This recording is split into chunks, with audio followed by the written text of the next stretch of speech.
Emilio. Buenos días y muchas gracias. Estuve en la Fundación hace 12 años cuando nos dieron ese premio junto a, entre otros, al colectivo Nunca Más, que en el fondo digamos que es un lema que podemos compartir.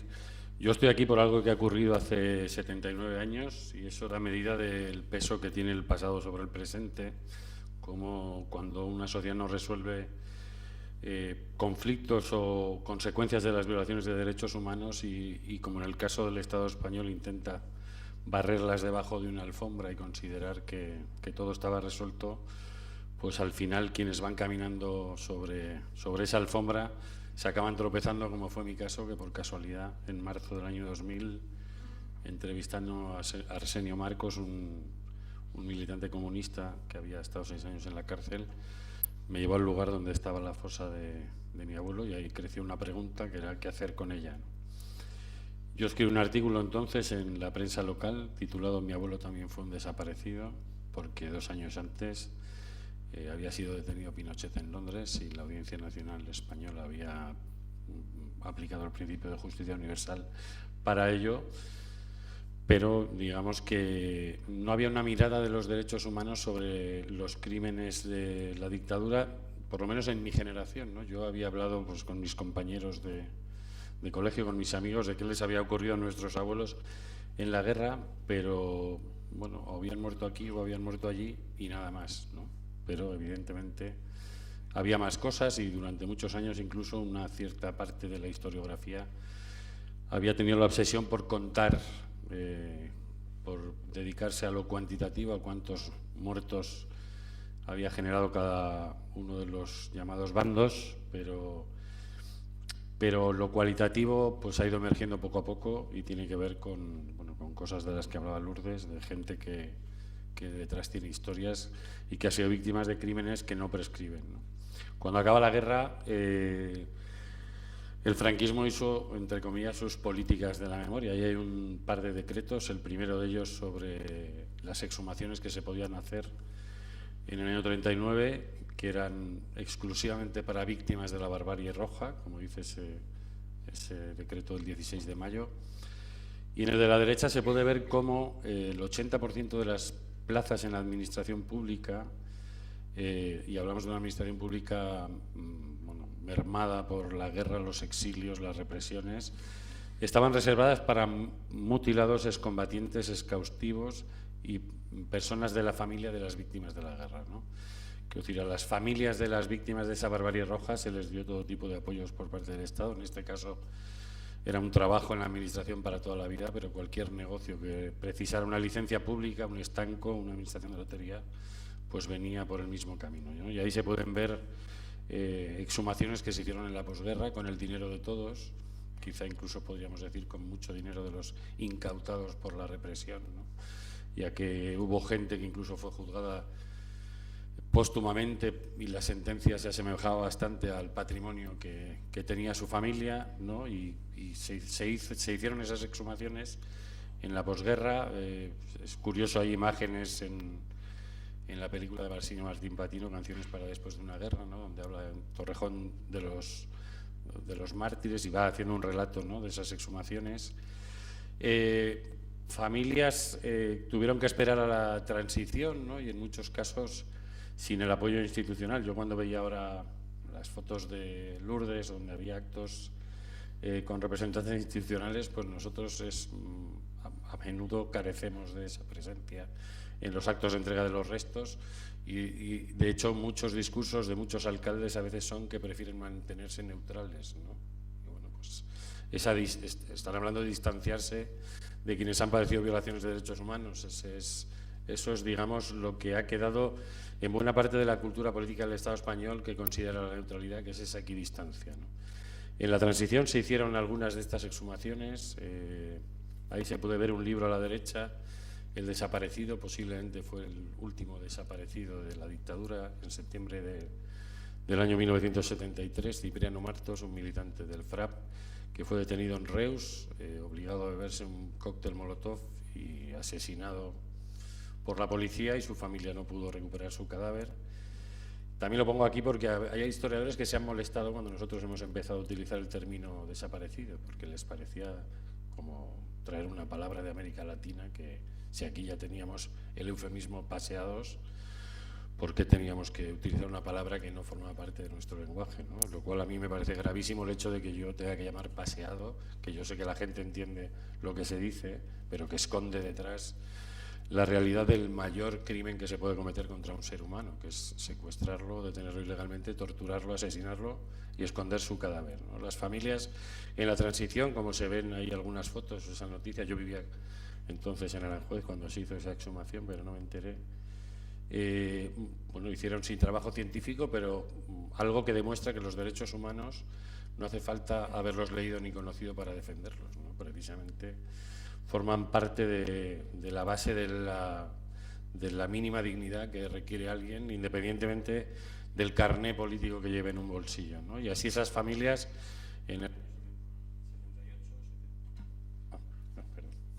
Así esas familias en el año 79, 78, 80, en Navarra fundamentalmente, pero también en La Rioja, en Soria, y luego en algunos pueblos de Extremadura, de Asturias, de Palencia, pues se hicieron esas exhumaciones porque, bueno, se hizo una búsqueda natural de una reparación, ¿no? Y bueno, cuando uno tiene una herida y no tiene un médico que le cure, lo que intenta es curarse a sí mismo, que es lo que hizo esta gente, ¿no? O el tema, por ejemplo, de los derechos de las mujeres, donde eran, bueno, aquí hubo un apartheid casi en el franquismo, ¿no? entre géneros, como lo hubo entre ganadores y vencedores. Son pocas las instituciones, por ejemplo, que celebran el 19 de noviembre, que es la fecha en la que las mujeres y los hombres eligieron un gobierno por sufragio universal, y en cualquier democracia sería una fecha a celebrar, ¿no? Yo creo que también tiene que ver en la trampa del proceso político abierto tras la muerte de Franco. Quienes eligieron la palabra transición, nuestra sociedad ya había hecho la transición a la democracia en los años 30, ya había tenido elecciones formalmente democráticas, alternancia de ideologías en el gobierno, garantías constitucionales. Quiero decir, no había nada, o no hubo nada en los años 30 que no fuera una democracia, incluso más avanzada que algunos de los países que tenemos como referencias democráticas en Europa actualmente, ¿no? Pero en esa operación de diseño político, donde no se legalizaron partidos republicanos, que es una pizarra en la que se dibujaron muchas cosas de la transición, pues lo que hubo es una recuperación de la democracia, ¿no? Lo que pasa que el estatus de quienes están en las fosas comunes, de quienes fueron represaliados, y el estatus de los represores cambia totalmente si hablamos de que en los 30 lo que derrocó el golpe militar del 18 de julio fue una democracia con todas sus letras para los años 30, o fue pues esa imagen generada por el régimen de vandalismo, quema de iglesias y violencia que en mucha gente todavía desgraciadamente hoy pervive, porque quizá en los centros de enseñanza este tema no tiene la profundidad que debería, ¿no? Y por si alguna cosa se desataba después de que la ley de amnistía hubiera creado el marco de la impunidad, pues este golpe, que dice ahí que fracasó, pero yo pienso que no, este golpe tuvo un gran efecto psicológico, ¿no? Que era el hecho de despertar, como si fuera en una aplicación política de la teoría del perro de Pavlov, despertar todo el miedo que había acumulado mucha gente durante 40 años, ¿no? Y quizás si nosotros no hubiéramos visto estas imágenes tantas veces, nuestra recuperación de la democracia hubiera sido bastante diferente, ¿no? Pero cada vez que los medios de comunicación y el entonces único canal de televisión emitía esa imagen de Tejero pistola en mano gritando quieto todo el mundo, se estaba volviendo a dar una vuelta de tuerca a ese miedo que la gente, bueno, pues nosotros hemos hecho entrevistas de gente que nos contaba cómo se llamaban por teléfono nosotros para despedirse, ¿no? Porque digamos que habían asomado la patita política en esos primeros años y pensaban que se iba a repetir exactamente lo mismo que en el 18 de julio, ¿no? Eso lleva a que el Congreso de los Diputados español conmemore el Día de las Víctimas del Holocausto, que fue el pasado 27 de enero, conmemore el Día de las Víctimas del Terrorismo el 27 de junio, pero la dictadura franquista no tenga una fecha ni un espacio simbólico en el calendario de sesiones donde se pueda reconocer a quienes lucharon por la democracia, que que muchas veces no son quienes están en la foto de los padres de la democracia, ¿no? Y son gente a menudo que muere en silencio, que no tiene necrológicas en los periódicos y que merece todo el reconocimiento de una sociedad como la nuestra, ¿no? Y ahí hay una cosa del Senado que es en el año 82, y esto mide muy bien la estrategia del Gobierno de España con respecto a este tema. En diciembre del año 82 el Senado español crea una comisión para estudiar la desaparición de súbditos españoles en América, en países de América, ¿no? Curioso, me parece muy bien que se ayude a investigar cómo desaparecieron en países de América quienes fueran, pero siempre ha sido una estrategia del Estado ir hacia afuera, como es el caso Pinochet, pero luego impedir que se busque la justicia dentro, ¿no? Incluso hay un ritual que tuvieron desde los Reyes el 20 de noviembre de 1978, lo tuvo Calvo Sotelo, lo tuvo Felipe González, que fue fotografiarse con la viuda de Manuel Azaña, Dolores Rivas, en México, como si todo esto estuviera resuelto, ¿no? O cuando yo no vivía la viuda Azaña, pues Aznar, Zapatero, etcétera, se han fotografiado, los hemos visto reírse con los niños de la guerra en Moscú, en México. Cuando aquí realmente, pues en el gobierno de Aznar, por ejemplo, se financiaba con dinero público la Fundación Francisco Franco, que ya su existencia, o sea que ya el hecho de hacer donaciones a una fundación cuyos objetivos son ensalzar la figura de un dictador, ya es grave que eso desgrave impuestos, quiero decir, o que los familiares de las víctimas de la dictadura tengamos que pagar con nuestros impuestos la tumba de Franco, pero el gobierno de Aznar y el gobierno de Rajoy, lo ha reconocido recientemente el ministro Morenés, gastaron dinero público en exhumar y ayudar a las familias de los caídos de la División Azul, ¿no? Algo que, bueno, pues explica muy bien cuando nosotros hemos ido a esos gobiernos a pedir ayuda y se nos dice que la sociedad española ha decidido mirar hacia el futuro, pues bueno, hay un ojo que tenemos que cerrar y otro que puede mirar hacia otro pasado, ¿no? Toda esa política hizo en este esquema es una herramienta del rastreador de Internet Google que se mete en las hemerotecas a buscar un término y cómo se repitió en un margen de años. Aquí está el término víctimas del franquismo entre 1980 y el año 2010 y se puede ver considerando la plaza pública, ¿no? Los medios de comunicación como algo que relata, digamos, lo que emerge en la esfera pública, pues una sociedad en blanco, ¿no? Donde esas víctimas apenas emergían en años acabados en 6 y en 1, que eran los que hacían aniversario con la guerra civil, y hay años donde no existen en ese espacio público, ¿no? Y hablamos de miles de personas y de delitos gravísimos. Se ve ahí claramente cómo hay un cambio con la llegada del siglo, ¿no? Tiene que ver con las exhumaciones, tiene que ver, esto es el año 2002, nosotros fuimos a Naciones Unidas en ese año, el Grupo de Trabajo contra la Desaparición Forzada e Involuntaria de Personas, a presentar 64 casos. En el año 2004, este pico, el gobierno de José Luis Rodríguez Zapatero anuncia que va a crear una ley de la memoria. En el año 2006 se debate la ley de la memoria y se presentan 14 denuncias en la Audiencia Nacional. En el año 2008, el juzgado número 5 de la Audiencia Nacional se declara pertinente para investigar esos crímenes y en el 2010 se cierra el caso en el Supremo, ¿no? Eso provoca, además, que ante el cierre de esa investigación y la condena del Supremo, nosotros, con el caso de Darío Rivas, el hijo de un alcalde republicano en un pueblecito de Lugo, de Castro de Rey, que vive en Buenos Aires desde los años 30, iniciáramos una denuncia ante la justicia argentina buscando justicia. Pero bueno, ahí se da un punto de inflexión en el que empieza a haber una conquista de espacio, en el que nosotros, y yo personalmente, casi de forma autodidacta, contacté con el Grupo de Trabajo de la ONU, que vino en septiembre del 2013 y estuvo recorriendo varias ciudades del Estado. En el 2006, con el actual relator de Naciones Unidas para la Verdad, la Justicia y la Reparación, Pablo de Greve, que ha hecho un informe contundente en el que da un enorme tirón de orejas al Gobierno de España. Hay que tener en cuenta que el Gobierno de España y el Congreso de los Diputados de España no tienen una comisión de derechos humanos y el único organismo de derechos humanos que tiene el Gobierno español forma parte del Ministerio de Asuntos Exteriores. Entonces es un problema, uno entra en su página web, en la Dirección General de Derechos Humanos del MAE, ve prioridades de España, pincha en el link y ninguna de las prioridades está en el Estado español. Todo es siempre muy lejos y en países menos desarrollados, por lo menos en el terreno económico, ¿no? Eso ha creado una cultura donde todavía hay bastante censura en algunos aspectos. Esto es una exposición que se hizo en Nueva York en el año 2007 y que se repitió en Madrid en el 2008, y el catálogo de esas dos portadas es el mismo. Lo que ha desaparecido de la portada es la palabra fascismo, ¿no? Entonces, bueno, pues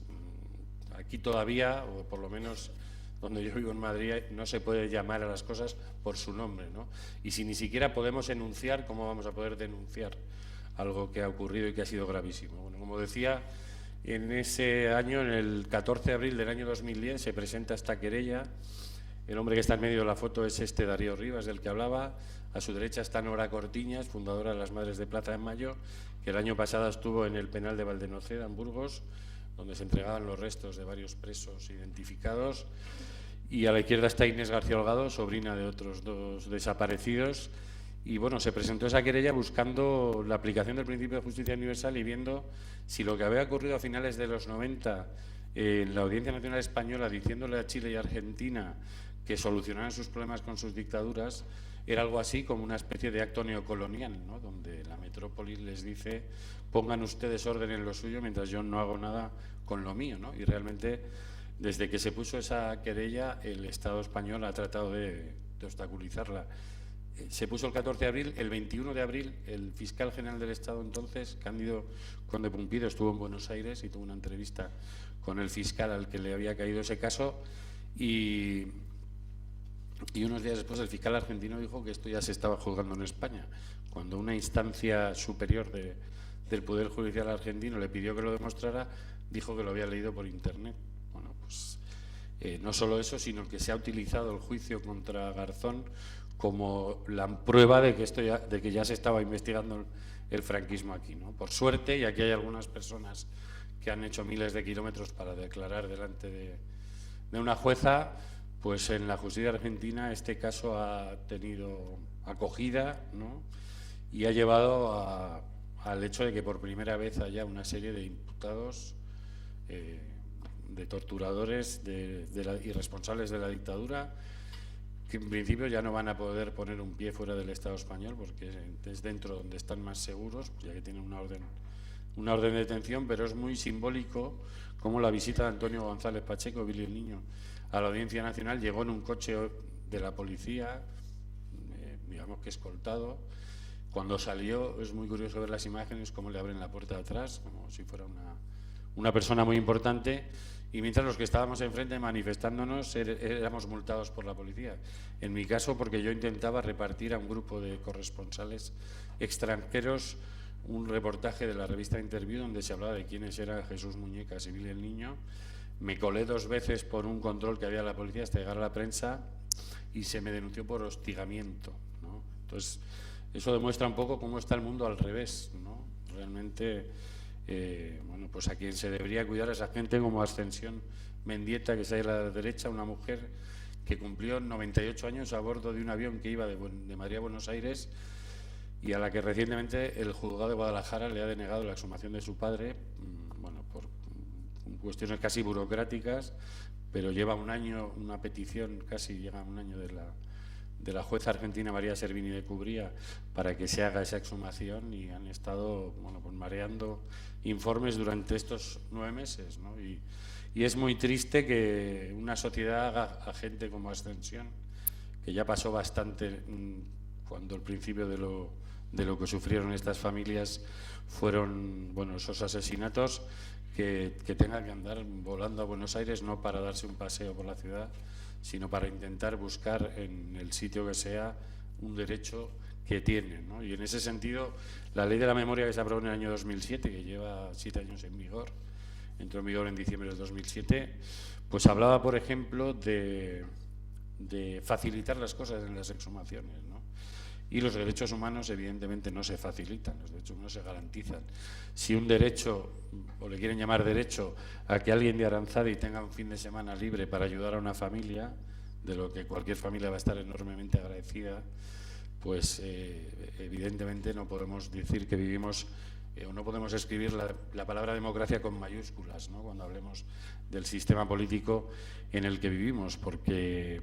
cosas como esta, que son tan graves, que todos los organismos internacionales donde ha caído este debate han dicho que el Estado tiene obligaciones. El Estado español ratificó la Convención contra la desaparición forzada y voluntaria de personas en septiembre del año 2009 y la incumplió al día siguiente. Quiero decir que vivimos todavía una especie de autarquía de los derechos humanos, en este caso, ¿no?, por lo menos con respecto al Gobierno de España, que está mirando para otro lado, o que en el caso de la División Azul, bueno, pues para eso sí hay recursos y hay una oficina en un ministerio